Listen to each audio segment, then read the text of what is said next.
नमस्कार, उदयपुर न्यूज में आपका स्वागत है। मैं हूं मनुराव। खबरों में जाने से पहले नजर डालते हैं अभी तक की सुर्खियों पर।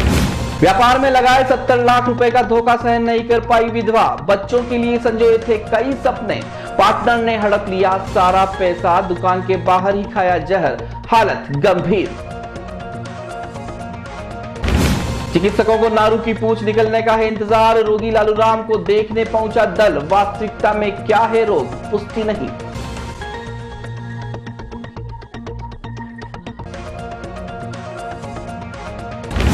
शहर की सरकार बनने के 1 माह बाद भी अपडेट नहीं हुई निगम की वेबसाइट, जिम्मेदार सम्मान लेने में व्यस्त, कर्मचारी आराम करने में मस्त।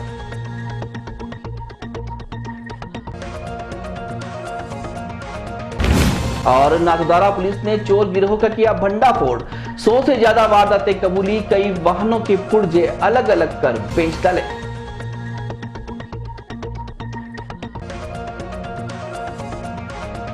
अब खबरें विस्तार से। सबसे पहले बात करते हैं परेशान विधवा के जहर खाने की।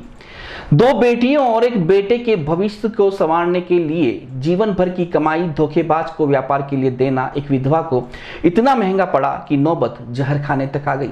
पति की मौत के बाद बच्चे की जिंदगी के लिए जो पैसा झांसे में आकर एक धोखेबाज के साथ व्यापार में लगाया, उसका ब्याज तक महिला और उसके बच्चों तक नहीं पहुंच पाया।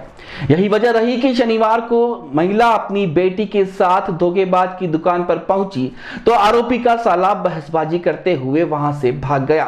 इस पर पीड़िता ने मौके पर ही जहर खा लिया।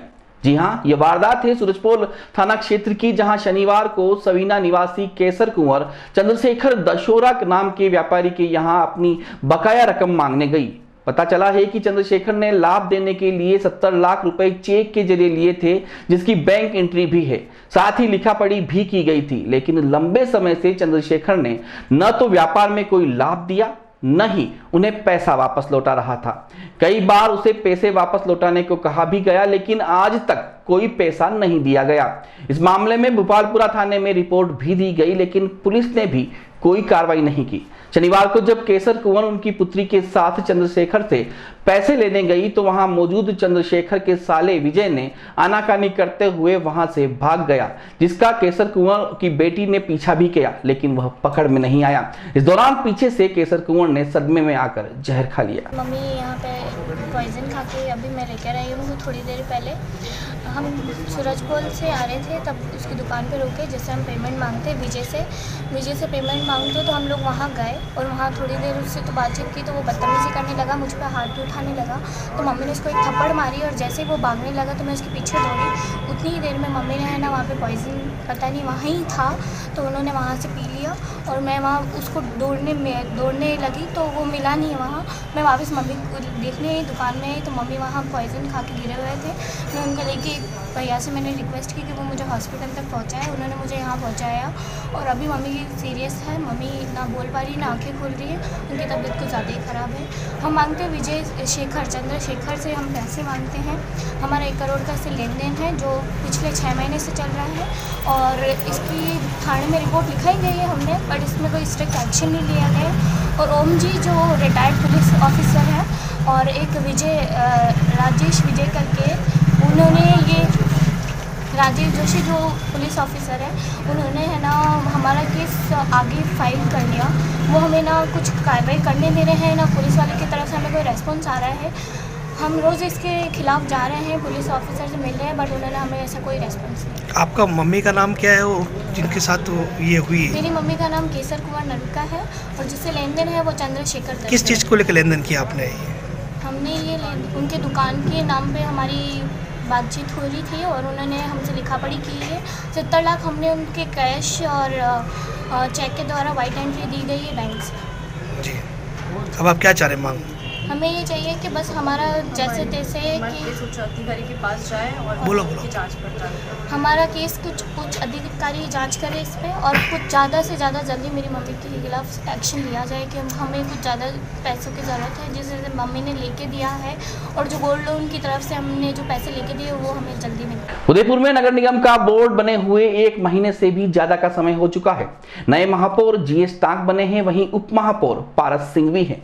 शहर में कई जगह पार्षदों का सम्मान समारोह भी आयोजित हो रहा है, लेकिन निगम की ऑफिशियल वेबसाइट पर अभी भी पार्षदों की लिस्ट को अपडेट नहीं किया गया है। इस लिस्ट में आज भी नगर निगम के महापौर चंद्र सिंह कोठारी और उप महापौर लोकेश द्विवेदी हैं। इसके साथ ही इस लिस्ट में 55 वार्ड बताए गए हैं, लेकिन वर्तमान में उदयपुर शहर में 70 वार्ड हैं, जहां पर 70 नए पार्षद चुने गए हैं। इस लिस्ट के अपडेट नहीं होने की वजह से आमजन के पास अभी भी पार्षदों के नए नंबर और उनकी जानकारी उपलब्ध नहीं हो पा रही है।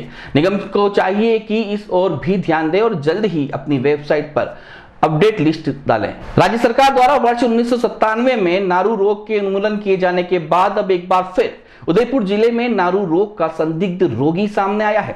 सरकारी दावों के बीच आदिवासी अंचल में नारू के रोगी की सूचना पर चिकित्सा विभाग भी सकते में आ गया। दरअसल जिले के थाना इलाके में 70 वर्षीय लालू राम नाम के एक वृद्ध के पैर में फफोला होने और उसके फूटने पर सफेद धागे जैसा निकला था। इसकी सूचना सोशल मीडिया पर तेजी से फैलने के बाद चिकित्सा एवं स्वास्थ्य विभाग की टीम लालू राम के घर पहुंची। हालांकि विभाग की टीम इसे गिनी वर्म होने का अंदेशा जता रही है, लेकिन मामला स्पष्ट नहीं होने के चलते इसकी पुष्टि भी नहीं की गई है। जानकारी में सामने आया है कि इस मरीज के 30 वर्ष पहले भी वर्म निकला था। आपको बता दें, WHO में सन 2000 और राज्य सरकार ने 1997 में इसका उन्मूलन कर दिया था। वहीं प्राणी शास्त्र विभाग से जुड़े डॉक्टर SL चौबीसा ने बताया कि उन्मूलन के पश्चात भी कई नारू के मरीज सामने आ चुके हैं। वैसे जांच कमेटी ने मरीज और उसके परिजनों को कहा है कि जब तक नारू फिर से अपनी पूंछ बाहर नहीं निकालता है और सभी अपनी आंखों से नहीं देख लेते हैं, तब तक नारू रोगी की पुष्टि नहीं की जा सकती है। हो गया था 97 में लास्ट केस था, 2000 का बोलते हैं कि उसके बाद नारू नहीं मिलता, पर 2018 तक भी इसके केसेस मिले हैं, पर वो केसेस 20, 25, 28 हैं पूरे देश भर में। ये नारू हो भी सकता है, नहीं भी हो सकता है। इसके लिए एक तो पानी के सैंपल ले सकते हैं, दूसरा नारू का एक्चुअल पुष्टि इसी बेस पे होता है कि ये विजिबल है। अगर ये बाहर आता है और वो दिखा तो वो एक्चुअल ऑब्जर्वेशन गिनी जाती है। बाकी इसके लिए कोई डायग्नोस्टिक लेबोरेटरी टेस्ट नहीं करते हैं। ये अगर सूख गया तो कभी कभी कैल्सिफिकेशन होते हैं इसके बॉडी के अंदर। वो इतना लंबा थ्रेड है तो वो अगर कैल्सिफाइड हो गया, अगर बाहर नहीं आया, अंदर टुकड़ा हो गया या किस कंडीशन में अगर वो अंदर ही रह गया तो वो मर के और कैल्सिफिकेशन हो जाता है, वो एक्सरे में दिख सकता है। जो अभी इसकी प्राइमरी जो हिस्ट्री जो ये बता रहा है, पहले इसके फफोला निकला था, छाला बना था, छाला को इसने फोड़ा और उसमें से नारू निकला, धागे जैसा ये जैसा बता रहा है, और फिर इसने तोड़ दिया। टूटने के बाद वापस से दूसरा घाव बना के फिर निकला ये छाला बना के, तो ये नारू के लक्षण है इसकी हिस्ट्री के अनुसार। तो ये नारू के लक्षण है, मगर ये कैसे और कैसे इसमें आ गया, इसका संक्रमण इसमें कैसे आया, ये अभी सही ज्ञात नहीं हो पा रहा है। ऐसा कैसे संभव है कि पूरे गांव में किसी को नहीं है, इन्हीं को निकला? हाँ, ये सभी को इसलिए नहीं हो पाता कि जिसको जो इस नारू का जो कीटाणु है वो संक्रमित पानी है, जब भी ये पिया होगा इसने कहीं भी, तो उसके साथ वो कीटाणु इसके अंदर चले आए, और उसकी वजह से क्योंकि उसके अंदर इसकी लार्वल अवस्थाएं होती है, वो लार्वल अवस्था फिर धीरे धीरे बड़ा बढ़ गया, इसको समय लगता 5-6 महीने बाद बड़ा होने के बाद फिर ये नीचे के पाँव के या दूसरे अंगों से ये बाहर निकलने का प्रयास करता है। लेकिन ये तो वर्षों पहले उन्मूलन हो गया ना। ये उन्मूलन हो गया, मगर ये इसका असली कारण क्या है ये भी सही क्लियर नहीं हो पा रहा। मगर हाँ, क्योंकि ये अन्य जीवों जो गर्म खून वाले जीव होते हैं उनमें भी ये संक्रमण मौजूद रहता है, कभी कभी निकल सकते हैं। अभी हाल ही केरला से भी एक केस रिपोर्ट हुआ है, केरला के डायबिटीज़ का केस। ये शायद डायबिटीज़ का हो सकता है, मैं इसका एक्सपर्ट नहीं हूँ, और पने डायबिटीज जैसा घाव लग रहा है, तो डायबिटीज़ वाले केसों में कभी कभी मिस डायग्नोस हो जाता है। मिस डायग्नोस करने से वो नारू, अभी ताज़ा रिपोर्ट अभी प्रकाशित हुई है जो केरला से हुआ है, और 2000 भारत सरकार ने WHO ने के साथ मिलकर 2002 में इस नारू का उन्मूलन की घोषणा कर दी। भारत में ये नारू रोग नहीं है, मगर मैंने 2006 में ठीक इसी डूंगरपुर के गांव ट्राइबल विलेज के अंदर किसी ट्राइबल के अंदर मैंने अपने हाथों से निकलते हुए और उसको निकाला हुआ देखा है। और इसके पहले 1997 में भी एक नारू एक महिला के अंदर डूंगरपुर एरिया और ये ट्राइबल एरिया, ये जो पूरा है, ये नारू हाइपर एंडेमिक जोन है, जहाँ पे नारू तादाद में पाए जाते थे। घर घर में ये नारू था। 86 के पहले, जब 86 के अंदर स्वच्छ परियोजना चालू थी, स्वच्छ परियोजना 86 के करीब ये चालू हुई थी, और उसका रिजल्ट भी बहुत अच्छा है, नारू खत्म हो गया लगभग। मगर अपवाद स्वरूप कई केस बच भी सकते हैं, जिसका लोगों को पता नहीं है। अब इनको क्या ध्यान रखना चाहिए? इनको जब भी ये नारू अगर ऐसी वापस ये पुनः घटना ये घटती है तो यहाँ के सरपंच को और यहाँ के इस एरिया के सीएमएचओ को ये बात ज़रूर बतानी चाहिए, ये मेरे साथ हो रहा है। क्योंकि ये बताना ज़रूरी है, क्योंकि नेशनल प्रोग्राम में आता है, ये ज़रूरी है। कहीं ये दूसरों को ना हो ये क्योंकि इस व्यक्ति को ये ध्यान भी रखना भी ज़रूरी है कि ये कहीं पानी ऐसे रिजर्वायर जहाँ पानी पीते हैं वहाँ इसका पाँव उसमें नहीं जाना चाहिए, नहीं तो क्या कि इसके जो लार्वा है फिर उसमें जाने की संभावना, और वही पानी कोई दूसरा पिएगा, चाहे पशु पिए या इंसान पिए, उसमें ये संक्रमण चला जाएगा।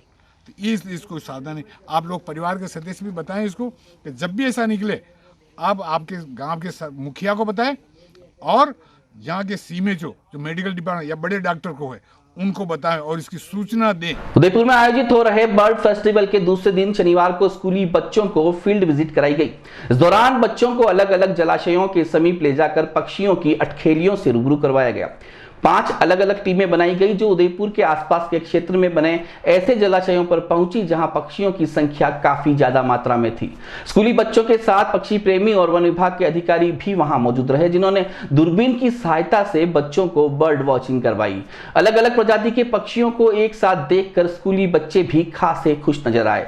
बच्चों ने भी पक्षियों की अटखेलियों को लेकर रुचि दिखाई और पक्षी विशेषज्ञों से उनके बारे में जानकारी जुटाई। पक्षी विशेषज्ञों ने भी बच्चों को स्थानीय और प्रवासी पक्षियों के बारे में जानकारी देते हुए उनके जुड़ी कई बातें सुनाई।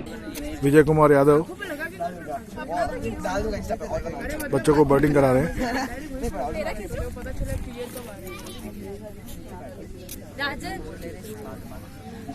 कपड़े लगे पेड़ पौधे को और पिला रहे हमें और चिड़िया नाग रहे हो बाहर ये करे हमें देख कर रहा हूँ तालाब की। नहीं ऐसा क्यों कर रहे हो तुम? मन को सीजिए मेरे पक्षी को कोई ले जा नहीं सकता। नहीं जो पक्षी ले जाता है आपके क्या तकलीफ है? क्यों लग रहे मार देते रहे। नहीं हमारे पक्षी ले जाता आप बचा क्यों रहे हो ये समझाओ, आपको अच्छा क्यों लग रहा है ये बात? इसलिए मैं कोई अधिकारी आएगी देखेगा मेरे स्वागत होगी।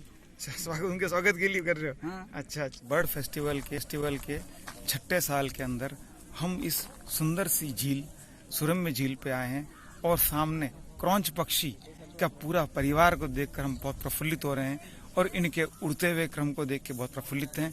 हम यहाँ के पक्षी मित्रों के द्वारा किए गए कार्य से अति प्रसन्न हैं और हम ये देख रहे हैं कि वास्तव में यदि संरक्षण का कार्य किया जाए तो कोई भी कार्य असंभव से असंभव कार्य सफल हो सकता है, क्योंकि किसी भी वाटर बॉडी पर सारस क्रेन का नेस्टिंग यहाँ 100 किलोमीटर के दूर तक देखने को नहीं मिल रहा है। उदयपुर से यहाँ तक इस वाटर बॉडी पे सारस क्रेन ने नेस्टिंग भी किया है और उसके दोनों बच्चे जिंदे हैं।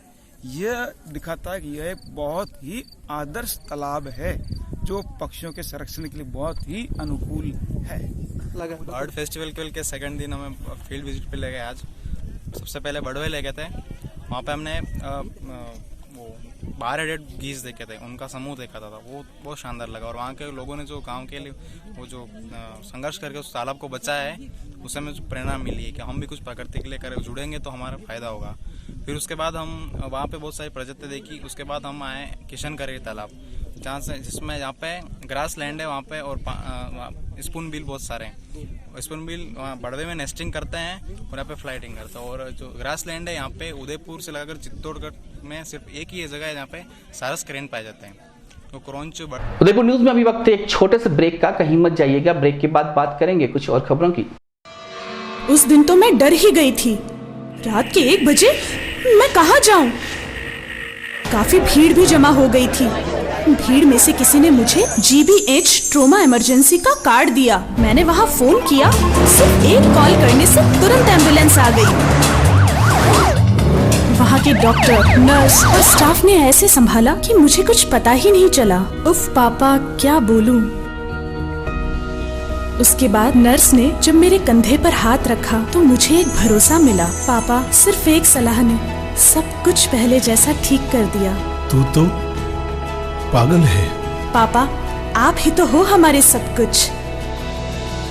एक्सीडेंट, ट्रोमा या किसी भी इमरजेंसी में भरोसा कर सकते हैं सिर्फ NABH प्रमाणित GBH अमेरिकन हॉस्पिटल पर। जयपुर के बाद प्रदेश का एकमात्र NABH प्रमाणित हॉस्पिटल GBH अमेरिकन हॉस्पिटल, कोठी बाग, भट्ट जी की बाड़ी, उदयपुर। वैदेही ग्रुप लाए हैं राजस्थान का number 1 housing project Vaidehi premium housing, जहां है green park, club house facility, children play area, community hall जैसी सभी मूलभूत सुख सुविधाएं, जहां है 1 BHK 12 लाख में और 2 BHK 22 लाख में 90% तक लोन सुविधा उपलब्ध, साथ ही GST पर 80% और स्टैम्प ड्यूटी पर 50% तक की छूट। Contact 9983305577 New Navratan Complex, Udaipur. Visit www.vaidehidevelopers.com. Royal motors company पिछले 35 वर्षों से आपकी सेवा में।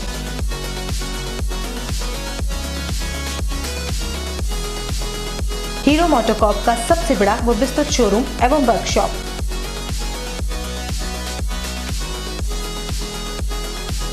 जहां आपकी 2 व्हीलर्स गाड़ी को मिलेंगी विश्व स्तरीय सर्विस एवं जनरल पार्ट्स की सुविधा।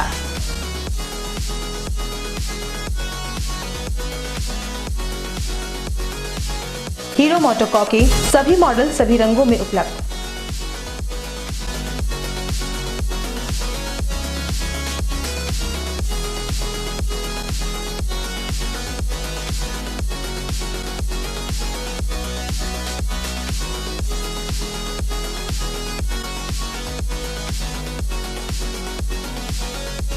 बुकिंग का लाभ उठाएं।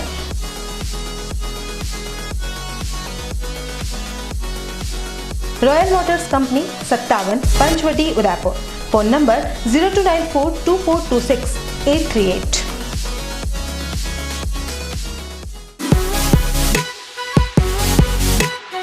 शहर के बीचों बीच बसा सिद्धि विनायक हॉस्पिटल।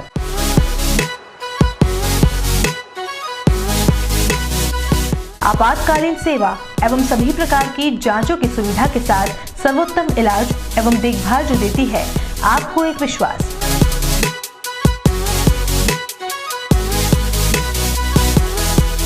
सभी प्रकार के ऑपरेशन, अत्याधुनिक मशीन से लैस ICU की सुविधा उपलब्ध।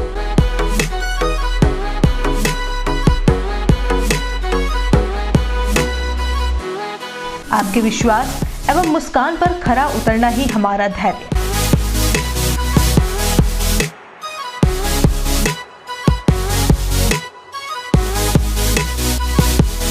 सिद्धि Vinayak hospital, main road, sector 3, Hiran नगरी, उदयपुर। Call it 9660-733-167।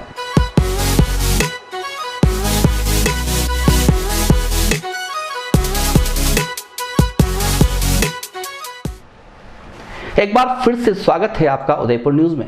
राजसमंद जिले की नाथद्वारा पुलिस ने एक बड़ी और अहम कार्रवाई को अंजाम देते हुए मोटरसाइकिल चोर गिरोह का पर्दाफाश किया है। आपको बता दें कि क्षेत्र में बढ़ती चोरियों को देखते हुए जितेंद्र आंचलिया के नेतृत्व में एक टीम का गठन किया गया और संदिग्धों पर नजर रखनी शुरू कर दी। ऐसे में एक संदिग्ध जो पहले भी इस तरह की वारदात में शामिल रहा था, उसकी रेकी की गई। इस संदिग्ध का नाम राकेश उर्फ गोगा कुमावत है, जिसे पकड़ने के बाद वारदातों का खुलासा हुआ और साथ ही पूरी की पूरी गैंग भी पकड़ में आ गई। पुलिस ने गोगा सहित लालूराम उर्फ लाला गुर्जर, जगदीश खटीक को हिरासत में लिया है। सभी ने करीब 100 से ज्यादा मोटरसाइकिल चुराना कबूल किया है। पुलिस ने इनके कब्जे से 28 मोटरसाइकिल, 2 इंजन और 5 चेसिस बरामद किए हैं।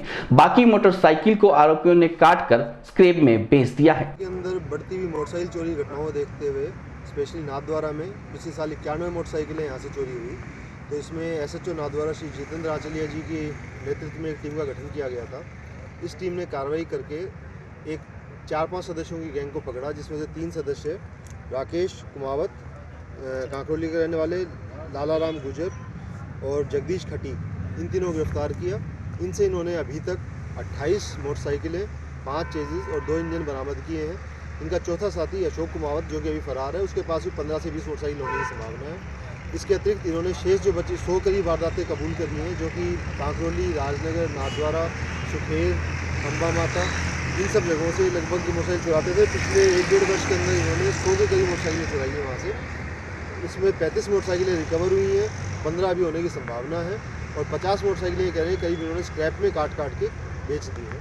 इस तरह से इन्होंने एक बहुत ही प्रशंसनीय कार्य करते हुए टीम नाथद्वारा पुलिस की टीम ने बहुत अच्छी कार्रवाई करके इस जगह खुलासा किया। मोहनलाल सुखाड़िया विश्वविद्यालय के प्रोफेसर शनिवार को पंचायत चुनाव में लगी ड्यूटी कैंसिल कराने जिला कलेक्टर के पास पहुंचे।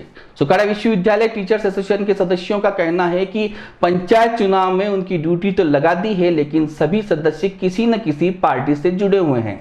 ऐसे में आदर्श आचार संहिता के तहत यह गलत है। वह किस तरह से निष्पक्ष चुनाव करा सकते हैं, यह कैसे संभव है? जब इस मामले में एसोसिएशन ने एडीएम से मुलाकात की तो उन्होंने क्या जवाब दिया, आप खुद ही सुन लीजिए।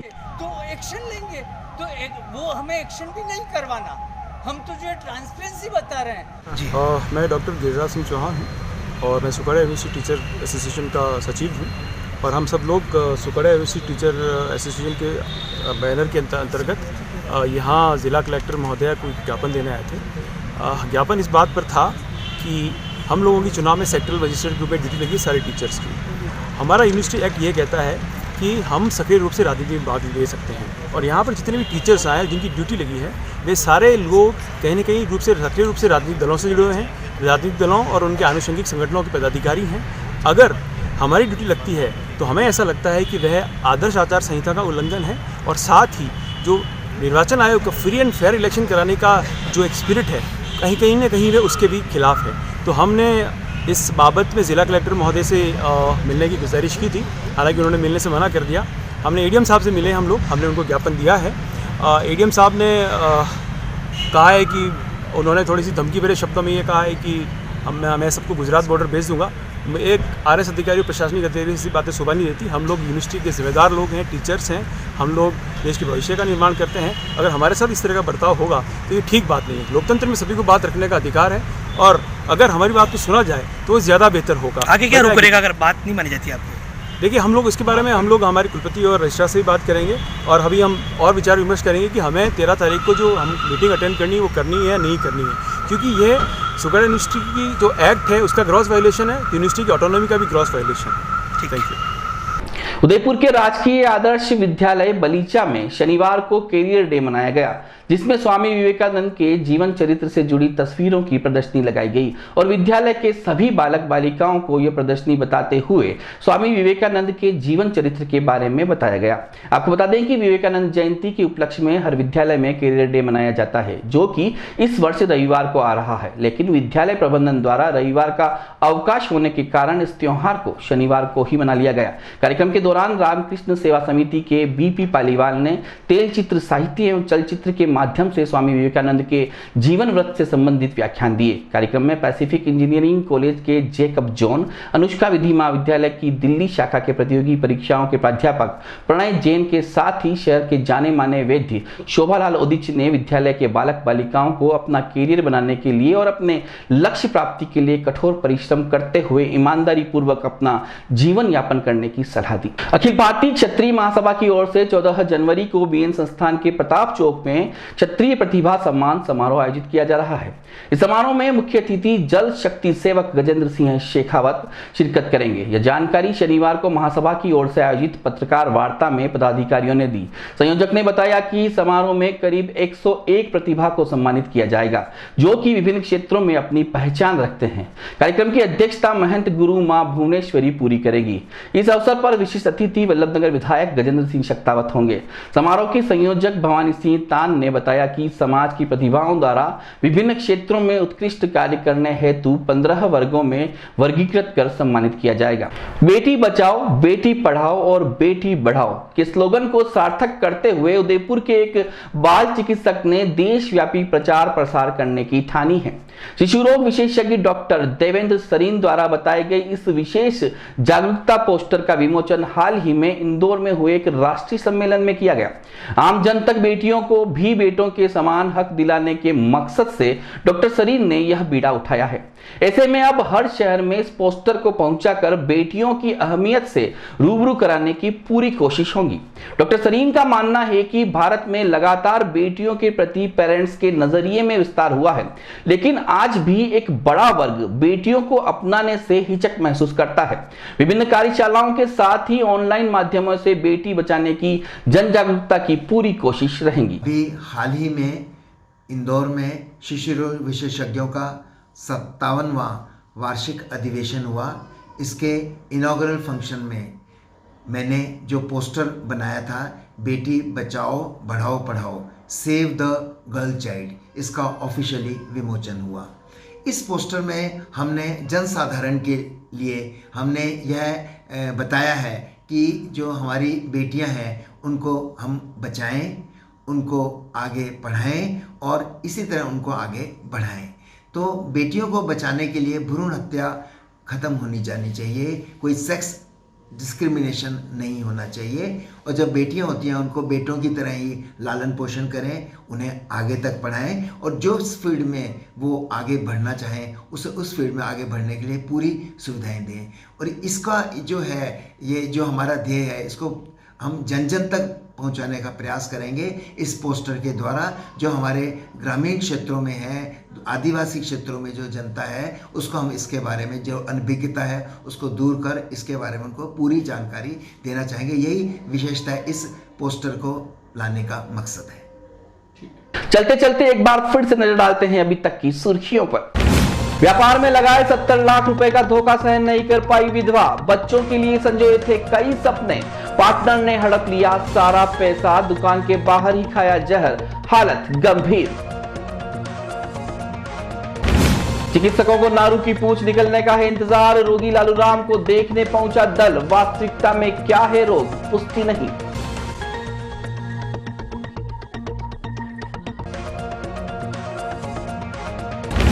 शहर की सरकार बनने के 1 माह बाद भी अपडेट नहीं हुई निगम की वेबसाइट, जिम्मेदार सम्मान लेने में व्यस्त, कर्मचारी आराम करने में मस्त।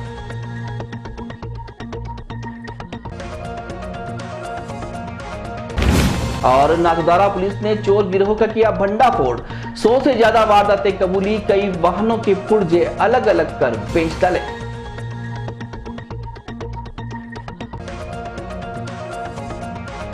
उदयपुर न्यूज के इस बुलेटिन में अभी इतना ही। शहर भर की तमाम हलचल से आपको आगे भी रूबरू करवाते रहेंगे। फिलहाल दीजिए मनु राव को, देखते रहिए उदयपुर न्यूज। नमस्कार।